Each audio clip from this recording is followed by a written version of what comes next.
All right, we've talked about saving for college, assistance programs, and scholarships. Next, we're going to talk about federal sources of financial aid.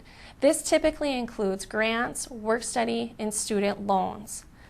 A majority of students who are first-time students, attending full-time, use some type of financial aid. In fact, almost 3/4 of traditional aged college students use some type of federal financial aid. I'll talk about each of these different types in a little bit, but first I want to let you know how you apply for federal financial aid. FAFSA, that dreaded F word. And this is one that you can actually say in school. The free application for federal student aid, FAFSA, something that all high school students their senior year will have to fill out. This is the basic application for all types of federal aid, the grants, loans, and work study that I mentioned a minute ago. Basically, the FAFSA collects information about you and possibly the household that you live in, like your parents, and then that information is put into a formula, sent off to the colleges that you're interested in attending, and then the colleges look at that information to determine how much financial aid can you get.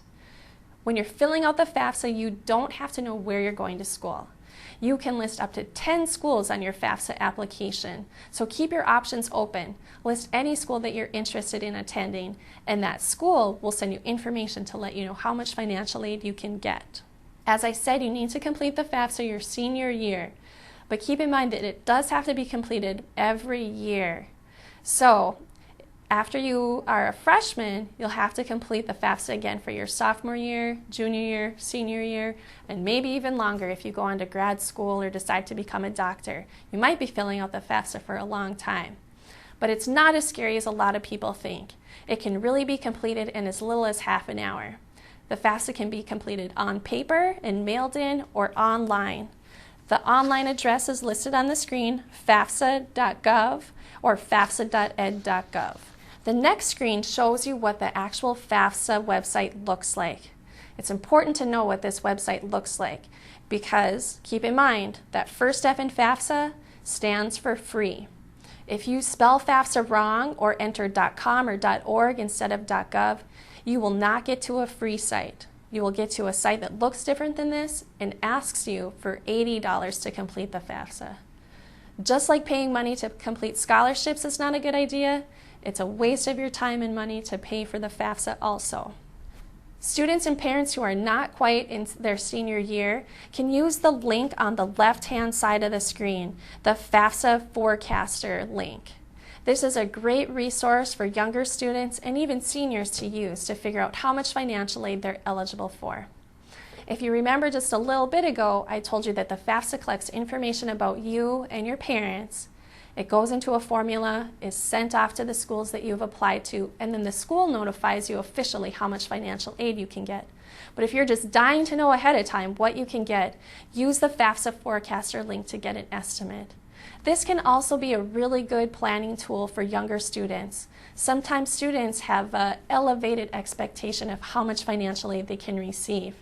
They might be thinking that they'll be able to get thousands of dollars in free grants and scholarships. And then they find out through the FAFSA Forecaster that they're only able to get student loans. Definitely in this situation, you want to do your work ahead of time, save up some money, and apply for a lot of scholarships before you get to college. Once you're ready to do the FAFSA, it's as simple as 1, 2, 3 like you see on the screen. Step 1 is just some steps that you can do beforehand to get more information about the FAFSA or to make the process go a little smoother. Step 3 is simply follow up to see if your FAFSA has been accepted, to make changes if you think of another school that you'd like to go to. So step 2 is really where you get the work done. Once you're ready to do the FAFSA and have the information that you need to get it done, under step 2 is where you go in and complete it. I'd like to give you just a couple tips about doing the FAFSA so that it makes the process a little easier for you in case this is your first time getting it done. One thing that a lot of students and their parents find helpful is to print a web worksheet. You can get this web worksheet under step 1 on the FAFSA home page. This worksheet provides you with all the questions that you will be asked online. That way you can look through the FAFSA application and see what you're going to be asked. You can kind of gather information as you have time, and then once you're ready, you can sit down, plug in the information online into the actual FAFSA application, and submit. That is the easiest way to get the FAFSA done. So if you've ever heard your friends or their parents grumble about how hard the FAFSA is and how much time it takes to get it done, using the web worksheet should eliminate a lot of those problems for you. As I mentioned earlier, the FAFSA has to be done each year. The sooner you get it done, the better. However, you need your taxes to complete some of the questions, yours and your parents' taxes.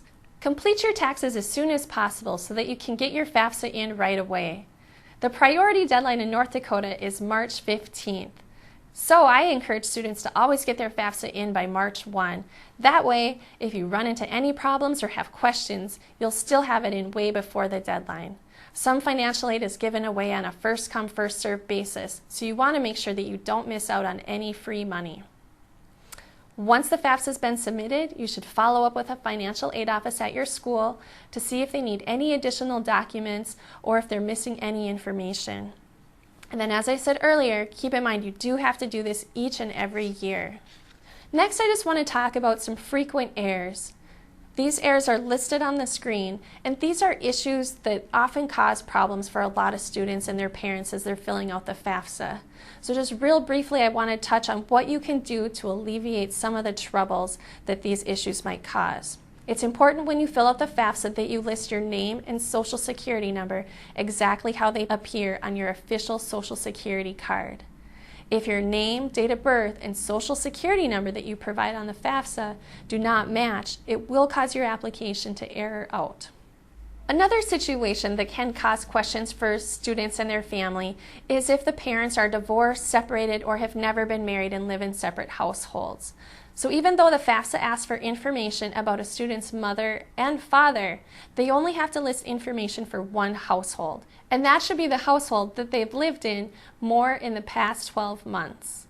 So if the student lives with their mother 6 months and the father 6 months, that can still create questions. Or if they're at the mother's house 1 week and at the father's house the next, they often might wonder which parent should they include. And if it truly is a 50-50 situation, it's really up to the student and the parents who they report. But they still only have to report one household. And it can switch from year to year. So just because you list your mother 1 year doesn't mean you have to list her the whole time you're in college. So some students do go back and forth. Since the FAFSA does ask for information off the taxes, it's important that you read the instructions and list exactly what the questions are asking you. If you read the instructions, it takes care of most of the work for you. Household size can often be a question for families. They're wondering if the student doesn't live in their household, should they still be included? Or if somebody else that's not an immediate family member lives in the household, should they be included? And the answer is yes. As long as the student is away at college, they can be included in the household. And any person living in the household, whether they're a family member or not, can be included as long as the household income is supporting them. A common question families have is a student considered to be dependent if the parents do not claim them on their taxes? And as long as the student is under the age of 24, not married, with no children of their own, they're still considered to be dependent. And in the divorce situation that I talked about earlier, even if one parent claims the students on their taxes, it does not mean that that has to be the parent who's included on the FAFSA. So tax status and who's claimed on taxes is not always consistent with what's reported on the FAFSA. That's an important one to keep in mind.